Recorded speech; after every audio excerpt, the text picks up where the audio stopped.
100 بار گفتم همه چی تموم، 100 بار خدافزی کردیم، باز به یه بهونه پیام میدی. خب دوست دارم. هی دوست دارم.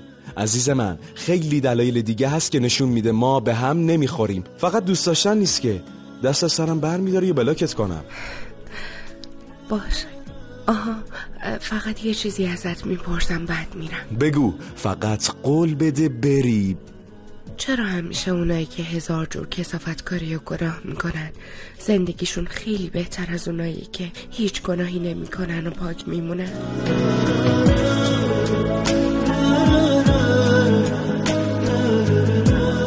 اگه دنیات به اندازه یه نفر کوچیک بشه یا اون یه نفر اندازه خدا برات بزرگ بشه، وقتی بره دین و دنیاتو با هم میبازی. اشتباه تو پاک بودنت نیست، اشتباهت انتخاب اشتباه.